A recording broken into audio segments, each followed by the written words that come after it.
मुलुकमा भू राजनैतिक द्वन्द्व बनाउने कोसिस भएको एमाले अध्यक्ष ओलीको आरोप। एमसीसी रोक्ने अधिकार सभामुखलाई नभएको स्पष्ट।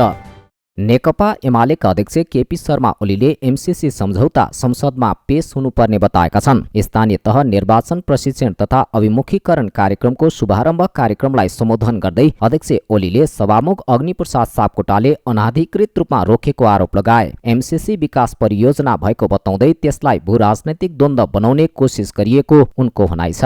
सभामुखले सरकारले निर्णयार्थ पेश गर्नका लागि संसदमा प्रस्तुत गरेको दर्ता गरेको चिजलाई सभामुखले पेश नगरेर रोक्छु भन्न सभामुखको अधिकार छैन, कर्तव्य होइन र उनले त्यो अनधिकृत ढङ्गले बलमी चाहिँ गरेका छन् सभामुखले। यस्तो कुरा यो गठबन्धनको निरीहता हो, पदलोलुपता हो, सत्ता मोह हो। गठबन्धन जसरी पनि कायम राखेर सरकारमा बस्नुपर्छ भन्ने कुरा हो र यस्ता कुरामा पनि सत्ता गठबन्धन चुइक्क बोल्न सक्दैन। को अधिकारका सीमाभन्दा बाहिर गइरहेको छ। पहिले अघिल्लो सभामुखले त्यस्तै ढङ्गले अनधिकृत क्रियाकलाप गरेकै हो र अहिलेको सभामुखले त्यही कुरालाई जारी राखेको छ र अनधिकृत क्रियाकलाप गरेको छ। संसदले के गर्छ त्यो आफ्नो ठाउँमा होला, संसदलाई निर्णयार्थ दिनु पर्यो अधिकार। उनले एमसीसीमा गठबन्धन स्पष्ट नभएका कारण समस्या सिर्जना भएको बताए। प्रधानमन्त्री शेरबहादुर देउवा र माओवादी केन्द्रका अध्यक्ष पुष्पकमल दाहालले म्याद थप्ने पत्र पठाउनु कूटनैतिक मर्यादा विपरीत भएको बताए। दुवै नेताको दुई जिब्रे चरित्रले राष्ट्रिय हित गम्भीर सङ्कटमा परेको ओलीको गुनासो छ। सत्ता गठबन्धन नै एमसीसी बारे एकमत नहुनु समस्या भएको ओलीको भनाइ छ। सत्ता गठबन्धनले अमेरिकासँग एमसीसी पारित गर्न समय माग्ने अनि यता नागरिकलाई पारित गर्न हुन्न भनेर उचाल्ने दुई किसिमको चरित्र भएको अध्यक्ष ओलीको भनाइ छ। एउटा कुरा त प्रधानमन्त्रीले एमसीसीलाई लेख्ने कुरा आफैमा प्रोटोकलको हिसाबले, राष्ट्रिय स्वाभिमानको हिसाबले आफैमा एउटा गैर सरकारी संस्था अथवा सरकारी नै संस्था भए पनि एउटा शाखालाई कुनै एउटा विषयको जिम्मेवार एउटा मन्त्रालय अन्तर्गतको कुनै चिजलाई प्रधानमन्त्रीले पत्र लेख्ने कुरा आफै एउटा अपमानजनक कुरा हो। अर्को कुरा अध्यक्षको हैसियतले लेखेको भनेर, अध्यक्षको हैसियतले लेख्ने हो भने त रिपब्लिकन पार्टीका, डेमोक्रेटिक पार्टीका अध्यक्षहरूलाई लेख्नु पर्थ्यो होला, अरूलाई लेख्नु पर्थ्यो होला। अनि कुन पार्टीको अध्यक्ष हुन् र एमसीसीको प्रमुख? अध्यक्ष ओलीले आगामी निर्वाचनमा पनि आफ्नो दलले बहुमत ल्याउने दावी गरे। उनले सत्तारूढ गठबन्धनप्रति लक्षित गर्दै आउने संघीय र प्रदेश निर्वाचनमा पनि बहुमत ल्याउने बताएका छन्। उनले विपक्षी दललाई कटाक्ष गर्दै अबको निर्वाचनमा बत्ती निभाएर र मतपत्र च्यातेर चुनाव जित्ने सपना नदेख्न पनि चेतावनी दिए। अध्यक्ष ओलीले आफ्नो पार्टी एक्लै निर्वाचन लड्ने पनि बताएका छन्। आफ्नो पार्टीको सरकार गिराउन र पार्टी फुटाउन सहभागी हुनेहरूसँग कुनै तालमेल नहुने समेत उनको भनाइ छ। स्थानीय तहमा आवश्यकताका आधारमा भने तालमेल हुन सक्ने अध्यक्ष ओलीले बताए। उनले सरकारले अझै स्थानीय तहको निर्वाचन गर्नेमा शंका व्यक्त गर्दै चुनाव सार्ने षड्यन्त्र भइरहेको उल्लेख गरे। त्यति बेला जितेकै यिनीहरूलाई पचिरहेको छैन भने अब आउँदो निर्वाचनमा हामी बहुमत जित्छौँ, के गर्लान् बिचराहरू?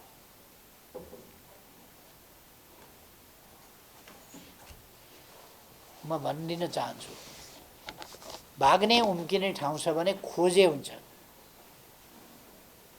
सङ्घीय र प्रदेशमा पनि हामीले आगामी निर्वाचनमा बहुमत प्राप्त गर्नेछौँ। यो गठबन्धन तोडेर होइन, गठबन्धन कायमै राखेर गठबन्धनसँग लडेर हामी बहुमत प्राप्त गर्छौँ भन्ने कुरा म अहिले नै भनिदिन चाहन्छु।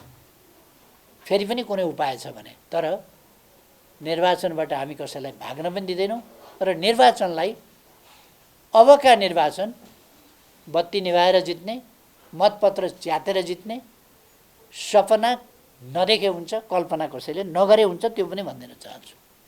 24 लाख खोप हराउँदा समेत सरकारले त्यसलाई छानबिन नगरेकोमा आपत्ति जनाए। महामारीका बेला 24 लाख खोप हराएको विषयमा नैतिक जिम्मेवारी लिएर स्वास्थ्य मन्त्रीले राजीनामा दिनुपर्ने अध्यक्ष ओलीको माग छ। उनले सरकारले राष्ट्रिय हितमा काम गर्न नसकेको समेत बताए। सरकारले अन्तर्राष्ट्रिय सम्बन्ध बिगारेको तर्फ तर्क गर्दै ओलीले राजनैतिक अवस्थाप्रति सरकार गैर जिम्मेवार बनेको बताए। सरकार बनेको 7 महिनामा राज्यका अङ्गहरू निकम्मा भएको र संसद अहिले भेन्टिलेटरमा रहेको उनको आरोप थियो। ओलीले देशमा अर्थतन्त्रका सूचक खराब रहेको उल्लेख गर्दै वर्तमान सरकारको कडा आलोचना गरे। उनले सरकारले चुच्चे नक्सामा समेटिएको भूमि फिर्ता लिन सरकारले नचाहेको आरोप लगाए।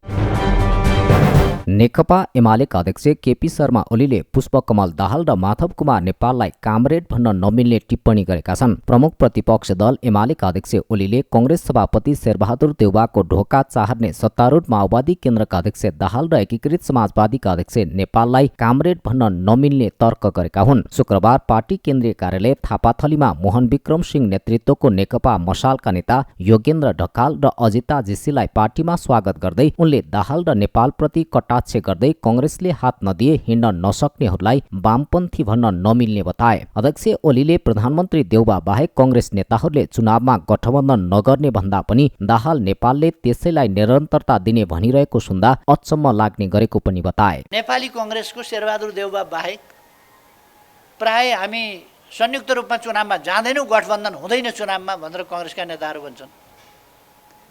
वामपन्थीहरू तिमीहरूले हामीलाई हात नदिई कसरी हुन्छ र कसरी हिँड्ने, हामी त गठबन्धन छोड्नै सक्दैनौँ, चुनावसम्मै यो गठबन्धन चाहिन्छ भनेर वामपन्थी खोलोडेकाहरू उनीहरू चाहिँ त्यो गठबन्धनको कुरा गरिरहन्छ। अब हामीले छुट्याउने कसरी? त्यसै कारण हामी भनिरहेका छौँ यहाँ छुट्याइरहनु पर्ने आवश्यकता छैन।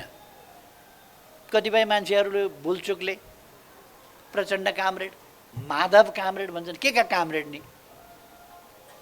शेरबहादुर देउवा भन्दा अगाडि शेरबहादुर देउवाको त ढोकामा पस्न पाइँदैन। पहिले त यी साङ्लामा त्यहाँ ढोकामा भित्र पस्नभन्दा अगाडि फाटकै खोल्न दिनु त यिनीहरू बसेका छन् नि। त्यहाँ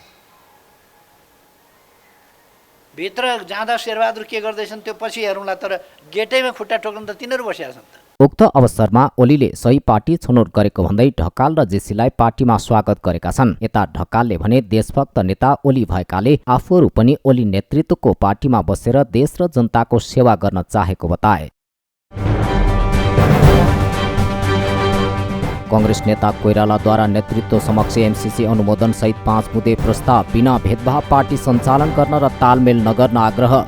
नेपाली कङ्ग्रेसका नेता डाक्टर शेखर कोइरालाले प्रधानमन्त्री समेत रहेका पार्टी सभापति शेरबहादुर देउवा समक्ष 5 बुँदे प्रस्ताव राखेका छन्। पार्टी मुख्यालय सानेपामा जारी कार्य सम्पादन समिति बैठकमा उनले आफ्नो प्रस्ताव प्रस्तुत गरेका हुन्। बिना भेदभाव पार्टी सञ्चालन गर्ने, भातृ संस्थालाई विधि अनुसार काम गर्ने स्वतन्त्रता दिने, अन्य दलसँग चुनावी गठबन्धन नगर्ने, एमसीसी अनुमोदन गर्ने र क्रियाशील सदस्यता वितरण अहिलेदेखि नै सुरु गर्ने प्रस्ताव कोइरालाले अगाडि सारेका हुन्।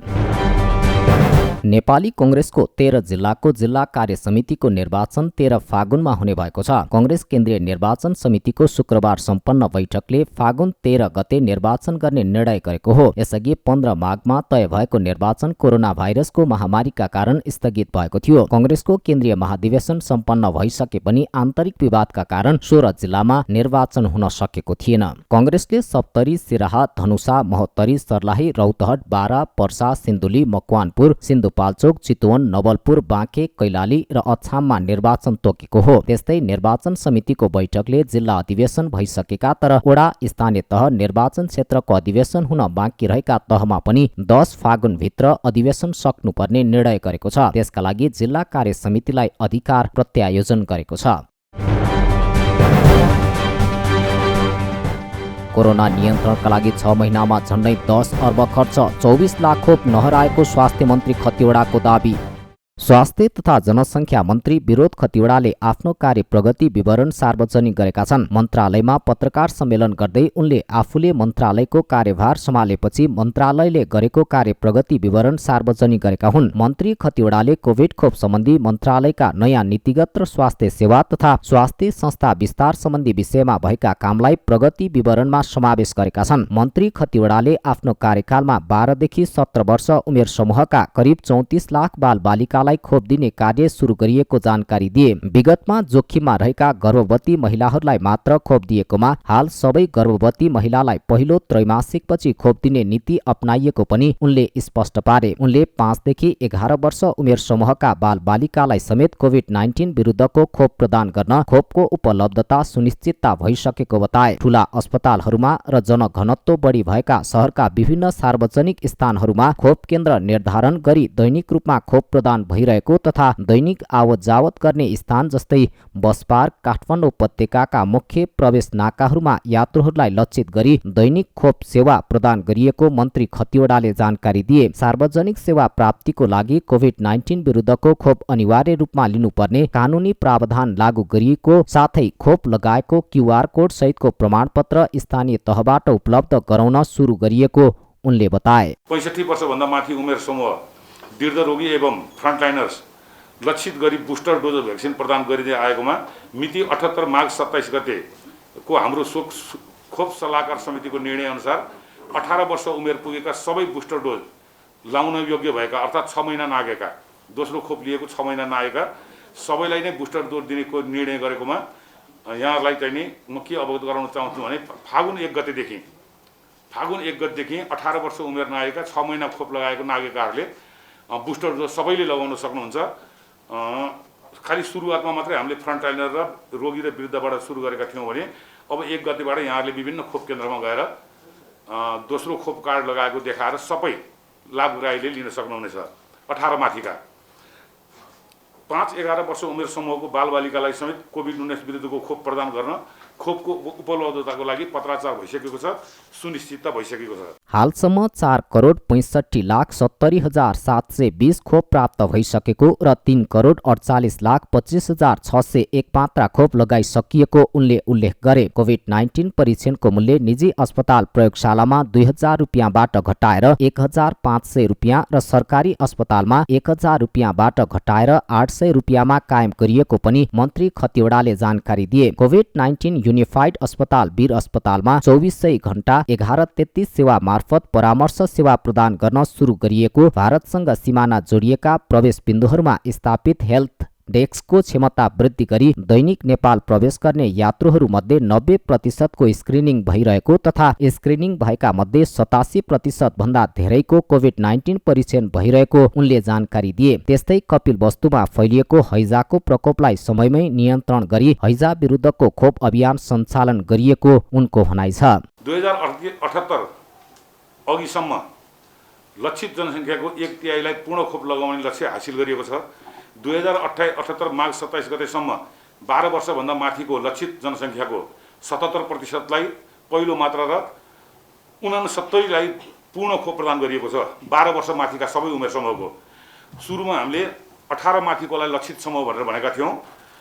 त्यो लक्षित समूह अनुसार चाहिँ 18 वर्ष माथिकालाई प्रथम डोज 89.2% गरिएको छ भने दोस्रो डोज 73.8%लाई लगाइएको छ 18 वर्ष माथिकाको। यो अघि मैले भनेको चाहिँ नि 77% एक मात्र र 69% दुई मात्र चाहिँ 12 वर्षभन्दा माथिका सबैलाई लगाइसकिएको छ।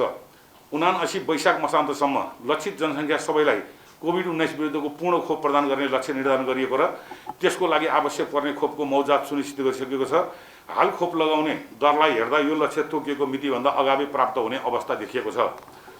योभन्दा अगाडि हामीले 18 माथिकोलाई चैत मसान्त भित्र लक्षित समूह सबैलाई लगाउने भनेका थियौँ भने अब 12 वर्ष माथिकालाई नै खोप लगाउन सुरु गरेको हुनाले 12 भन्दा माथिको लक्ष्य लिएको हुँदा त्यसलाई हामीले वैशाख मसान्तसम्म 12 वर्षभन्दा माथिका सबैलाई नै खोप लगाउने लक्ष्य पुरा गर्ने लिएका छौँ र अहिलेको खोप लिने लाभग्राहीको चाहिँ पर्सेन्टेज हेर्दै जाँदाखेरि त्यो लक्ष्य हामी सम्भवतः वैशाखभन्दा अगाडि नै पूरा गर्न सक्नेछौँ। मन्त्री खतिवडाले मन्त्रालयको जिम्मेवारी सम्हालिसकेपछि नसर्ने रोग रोकथाम तथा नियन्त्रण सम्बन्धी बहुक्षेत्रीय कार्य योजना 2078-83 मन्त्री परिषदबाट स्वीकृत भइसकेको मृगौला प्रत्यारोपण, क्यान्सर रोगी र मेरुदण्ड पक्षघातका बिरामीलाई औषधि उपचार खर्च उपलब्ध गराउने सम्बन्धी कार्यविधि 2078 को मस्यौदा, राष्ट्रिय स्वास्थ्य वित्त रणनीति 2078-88 को मस्यौदा, राष्ट्रिय आँखा स्वास्थ्य रणनीति 2078-86 को अन्तिम अन्तिम मस्यौदा जेरियाट्रिक स्वास्थ्य सेवा रणनीति 2078, नेपाल स्वास्थ्य सेवा 2017-18, नेपाल स्वास्थ्य संस्था सर्वेक्षण 2021, टेलिमेडिसिन सेवा सञ्चालन कार्यविधि 2078, आन्तरिक नियन्त्रण प्रणाली निर्देशिका 2078 तर्जुमा भएको बताइएको छ। त्यस्तै दिगो विकास लक्ष्य हासिल गर्ने उद्देश्यले सरकार र विकास साझेदारको संयुक्त पहलमा नेपाल स्वास्थ्य क्षेत्र रणनैतिक योजना 2079-2086 तर्जुमा कार्य सुरु गरिएको मन्त्री खतिवडाले बताए। सङ्घ, प्रदेश र स्थानीय गरी 3वटै तहमा जनगणना 2078 मा आधारित मातृ मृत्यु अध्ययन सम्पन्न गरिएको,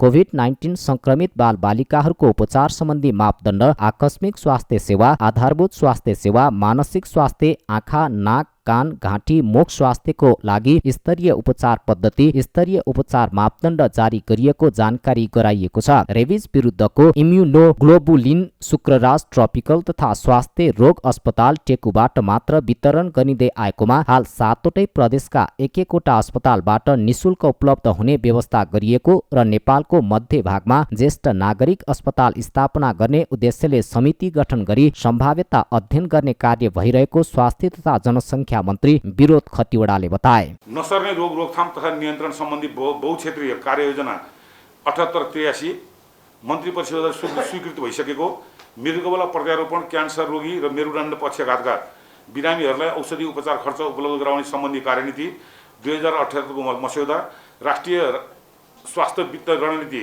2078-88 को मस्यौदा, राष्ट्रिय आँखा स्वास्थ्य रणनीति 78-86 को अन्तिम मस्यौदा, जेरियाट्रिक स्वास्थ्य सेवा रणनीति 2078, नेपाल स्वास्थ्य लेखा 2017-18, नेपाल स्वास्थ्य संस्था सर्वेक्षण 2021, टेलिमेडिसिन सेवा सञ्चालन कार्यविधि 2078, आन्तरिक नियन्त्रण प्रणाली निर्देशिका 2078 तर्जुमा भइसकेको छ।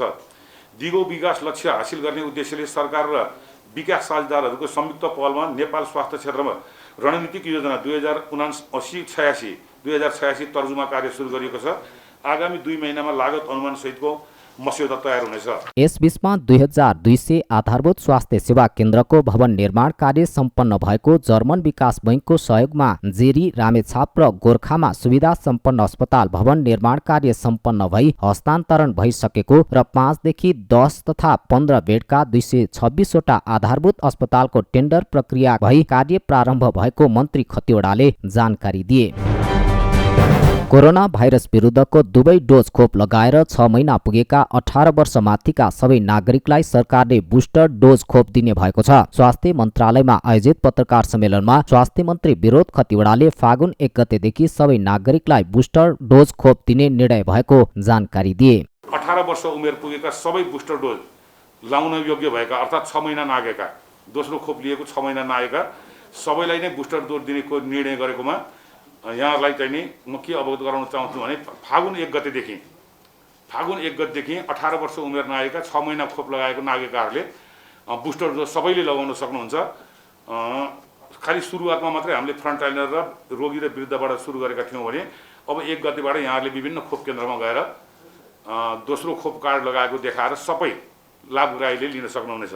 18 माथिका 5-11 वर्ष उमेर समूहको बालबालिकालाई समेत कोभिड-19 विरुद्धको खोप प्रदान गर्न खोपको उपलब्धताको लागि पत्राचार भइसकेको छ, सुनिश्चित भइसकेको छ।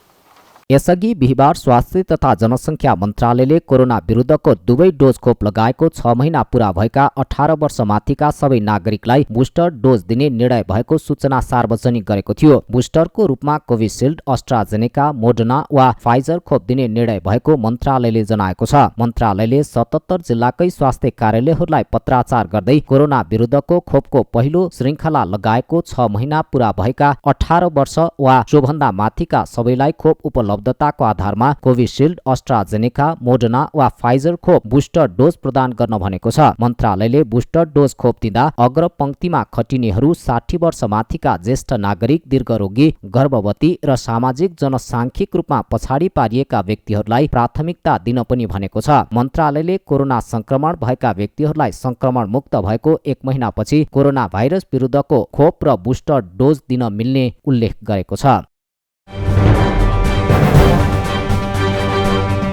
डीडीसीको दूधको उपभोक्ता मूल्य निजी डेरीलाई अमान्य, उपभोक्तासँग 10 रुपियाँ बढी मूल्य लिने घोषणा। नेपाल डेरी एसोसिएसन र डेरी उद्योग संघले दुग्ध विकास संस्थानले कायम गरेको दूधको उपभोक्ता मूल्य नमान्ने बताएका छन्। शुक्रबार काठमाडौँमा पत्रकार सम्मेलन गर्दै दुई संघले दुग्ध विकास संस्थानले कायम गरेको दूधको उपभोक्ता मूल्य नमान्ने बताएका हुन्। पत्रकार सम्मेलनमा बोल्दै नेपाल डेरी एसोसिएसनका अध्यक्ष राधाकृष्ण सापकोटाले डीडीसीले आफैले सम्मिलित भएर गरेको निर्णयलाई लत्याएकोले अब नेपाल डेरी एसोसिएसन र डेरी उद्योग संघ आफ्नो ढङ्गबाट अगाडि बढ्ने बताए। उनले अबका दिनमा आफूहरू दुग्ध विकास संस्थानसँग सँगै जान नसक्ने र किसानहरूलाई संस्थानको भन्दा 2 रुपियाँ बढी दिने र उपभोक्तासँग 10 रुपियाँ बढी लिने बताए। नेपाल डेरी एसोसिएसन र डेरी उद्योग संघले दुधको प्रति लिटर मूल्य 10 रुपियाँले बढाएर 86 रुपियाँ बनाउने निर्णय गरेको अध्यक्ष सापकोटाले बताए। राष्ट्रिय दुग्ध विकास बोर्डले जे पहिला निर्णय गरेको थियो यो चाहिँ तपाईँको 10/7 मा जसरी जाने भन्ने कुरा गरेको थियो, त्यो केही पनि कुरा उसले नटेरिसकेपछि दुग्ध विकास संस्थानले ती कुराहरू नमानिसकेपछि हामी हाम्रो ढङ्गले जाने भन्ने निर्णयमा पुग्यौँ। अन्यथा संस्थानले ती कुराहरू मानेको थियो भने हामी त्यही निर्णयमा हुन्थ्यौँ र हाम्रो निर्णय अब यतिखेर आएर हामीले के गर्यौँ भने अब यो सबैबाट डिक्लियर भइरहेको अनि अलरेडी आज पनि हामीले दुग्ध विकास संस्थानले तोकेको रेट भन्दा किसानहरूलाई पनि बढी दिइरहेको अवस्था, यसमा 10/70 भन्दा कमको चाहिँ तपाईँको बढाउँदाखेरि मार्जिन रहेन भने हाम्रो इन्डस्ट्रीहरू सर्भाइभ हुन सक्दैन भन्ने कुरालाई आधार मान्दै हामीले उपभोक्ता मूल्यलाई अहिले 10 रुपियाँ कायम गरेर जानुपर्छ। त्यस्तै व्यवसायी सुमित केडियाले दुग्ध विकास संस्थानलाई मानेर अगाडि बढे पनि पछिल्लो निर्णयलाई स्वीकार्न नसकिने बताए। उनले संस्थानको पछिल्लो निर्णय व्यवहारिक नभएको भन्दै यो दुग्ध क्षेत्रको लागि राम्रो नभएको बताए। अब हामीले चाहिँ 42 रुपियाँ 50 पैसा व्यवहारिक पनि नभएको र अघि पनि उहाँले भन्नुभयो, म आफै पनि आज बिहान बजारमा के कस्तो गतिविधि चलिरहेछ हेर्न जाँदाखेरि चाहिँ एउटा उपभोक्ताले चाहिँ त्यहाँ आएर सोद्धाखेरि दुधको मूल्य कति भन्दाखेरि चाहिँ त्यो पसलेले चाहिँ 43 रुपियाँ भन्यो। भन्नाले लिनुपर्ने थियो 42 रुपियाँ 50 पैसा, तर यो 43 रुपियाँ।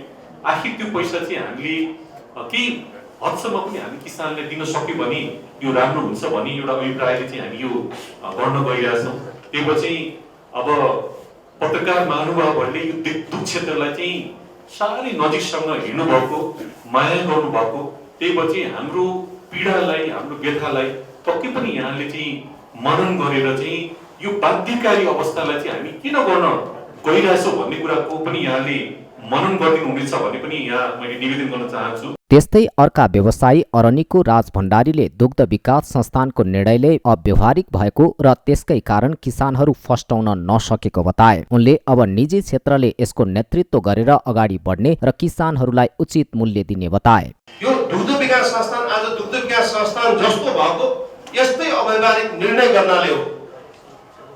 यो र दुग्ध किसानहरू आज फस्टाउन नसकेका कारण यस्तै अव्यवहारिक निर्णय गरेको हो। अब निजी डेरीले यसको नेतृत्व गर्छ र किसानहरूलाई हामी एउटा भनौँ न इन्टरनेसनल लेभलको किसानमा कसरी पुर्याउने भने हामी उहाँहरूलाई अब दोहोऱ्याउँछौँ। किनभने आज हेर्नुहोस्, हामी आत्मनिर्भर, तपाईँले अस्ति आर्टिकल पनि हेर्नुभयो होला, हामी आत्मनिर्भर अलमोस्ट भइसकेको अवस्थामा थियौँ 2-3 वर्ष अगाडि। अब आएर हामी कहाँ पुग्यो त फेरि हामीलाई दुध अभाव हुने सृजना भयो। किन सृजना भयो भन्दाखेरि अहिले यो जुन 50 हेर्दाखेरि 50 पैसा थियो, यदि 1 रुपियाँ बढाइदिएको भए त 70 पैसा चाहिँ किसानको घरमा जान्थ्यो नि।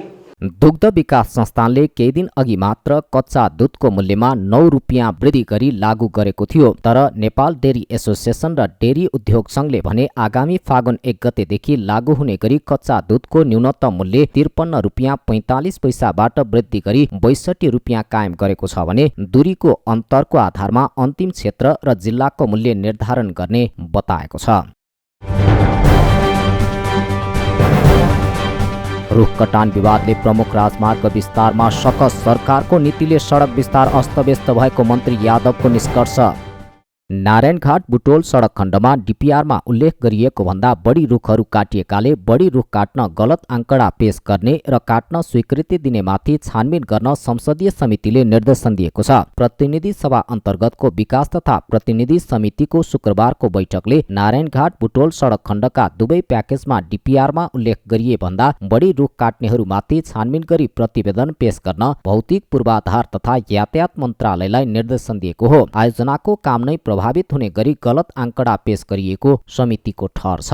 अब नारायणघाट बुटोल सडक खण्डका दुवै प्याकेजमा स्वीकृत डिपिआरमा उल्लेख भयो भन्दा क्रमशः 576% र 440% रुखहरू काटिनु परेकोले आयोजनाको काममा ढिलाइ भएको भन्ने तथ्य पेश भएको सन्दर्भमा आयोजनाको काम नै प्रभावित हुने गरी गलत आंकडा पेश गर्ने र उक्त कार्यलाई स्वीकृत गर्ने जिम्मेवार परेका पदाधिकारीहरूमाथि 15 दिनभित्र छानबिन गरी त्यसको प्रतिवेदन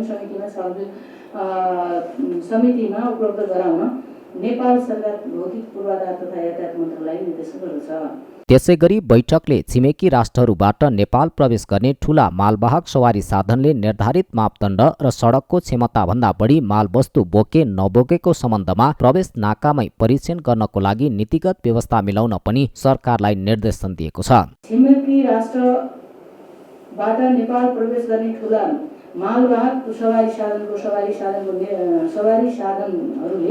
सवारी साधनको निर्धारित मापदण्ड र सडकको पारवहन क्षमता भन्दा बढी माल वस्तुहरू लोड भए नभएको सम्बन्धमा भार वहन क्षमता बढी माल वस्तुहरू लोड भए नभएको सम्बन्धमा भन्सार नाका प्रवेश गर्दाकै अवस्थामा अनिवार्य रूपमा परीक्षण गर्ने गरी नीतिगत व्यवस्था मिलाउन नेपाल सरकार प्रधानमन्त्री तथा मन्त्रीपरिषदको कार्यालयलाई निर्देशन गर्दछ।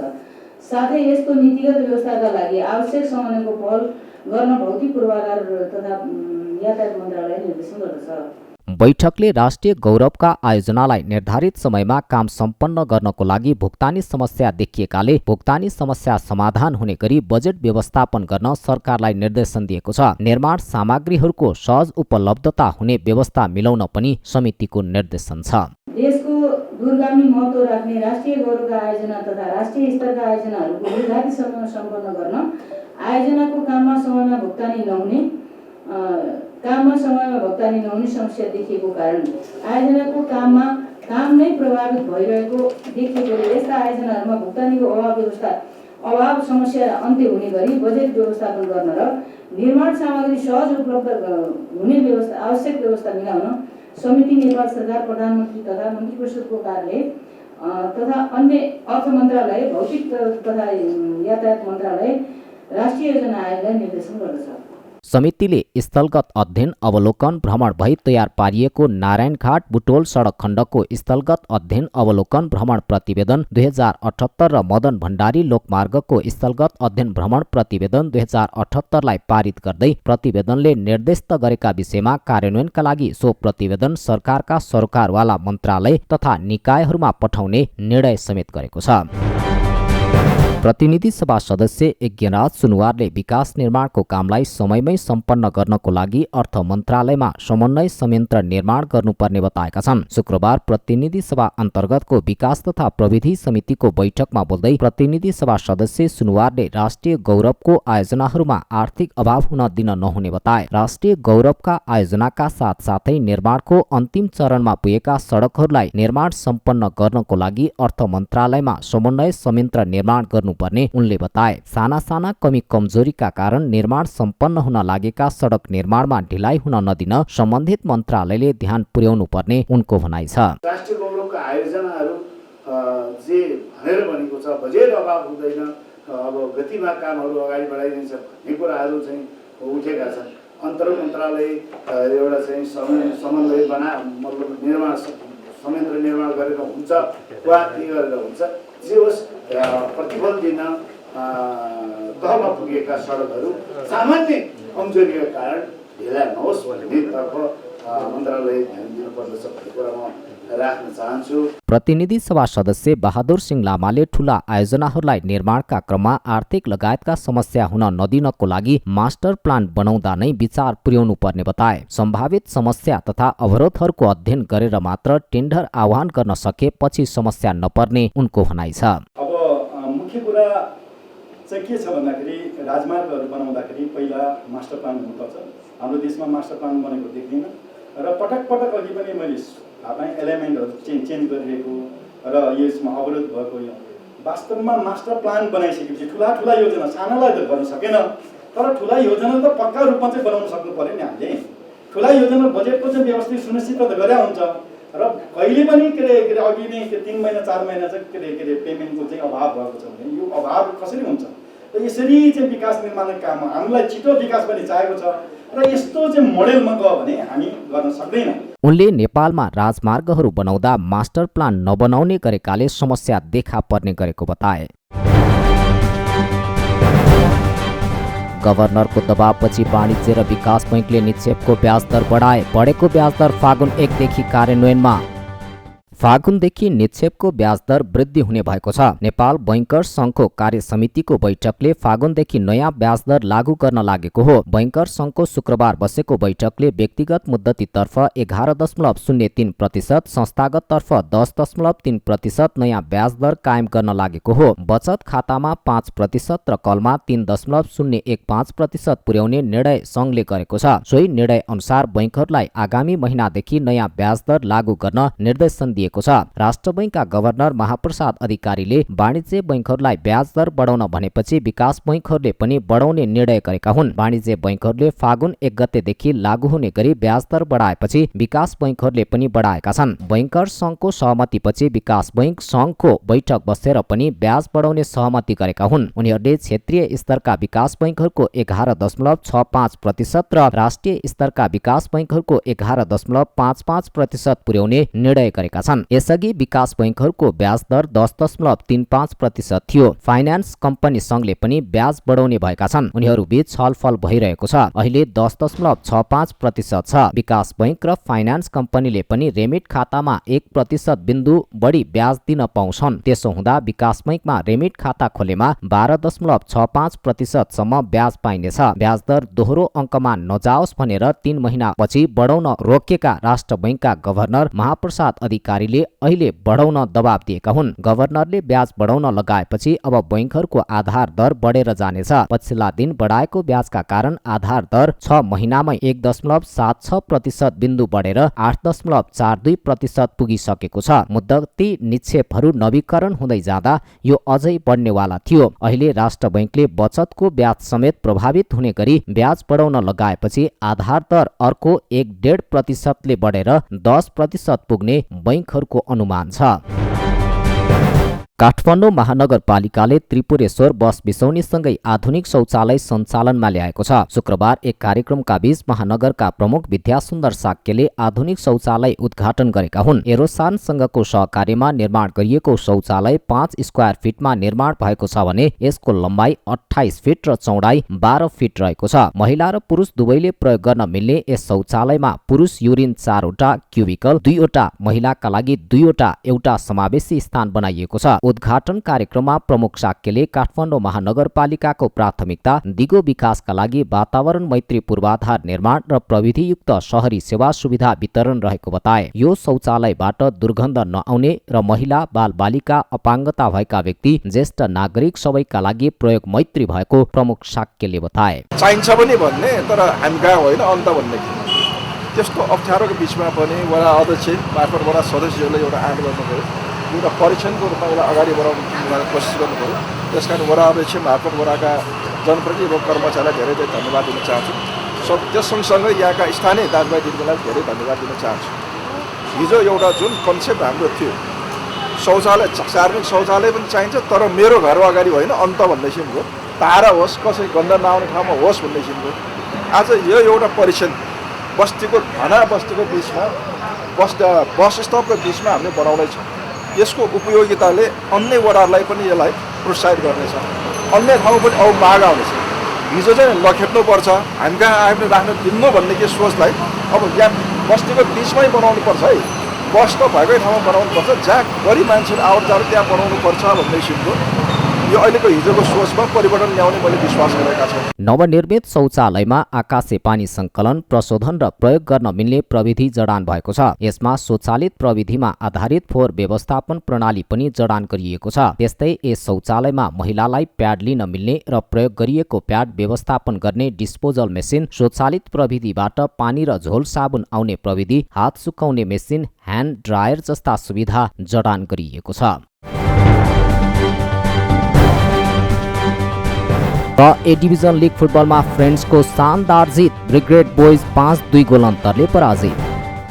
शहीद स्मारक ए डिभिजन लिग फुटबलमा फ्रेन्ड्स क्लबले पहिलो जित निकालेको छ। शुक्रबार भएको खेलमा ब्रिगेड बोइज क्लबलाई 5-2 गोल अन्तरले हराउँदै फ्रेन्ड्सले पहिलो जित निकालेको हो। फ्रेन्ड्सको जितमा सुशील शाह र जम उल एन्थोनी फ्रान्सियोसले 2-2 गोल गरे। श्याम बाबु केप्छ्याकीले 1 गोल थपे। ब्रिगेडका ड्याडी जुनियर बाम्बा र अनिल गुरुङले 1-1 गोल फर्काए। अनिलले करिब 8 वर्षपछि लिगमा गोल गरेका हुन्। पछिल्लो पटक अनिलले 2070 को फागुन 17 गते 3 स्टार विरुद्ध गोल गरेका थिए। यो जितसँगै फ्रेन्ड्सले 10 खेलबाट 6 अङ्क जोडेको छ। फ्रेन्ड्स 12औं स्थानमा उक्लिएको छ। ब्रिगेड 10 खेलबाट 6 अङ्क जोडेर 13औं स्थानमा झरेको छ। खेलमा फ्रेन्ड्सका Sushil player of the match चुनिए। इमर्जिङ प्लेयर फ्रेन्ड्सका आकाश थापा चुनिए।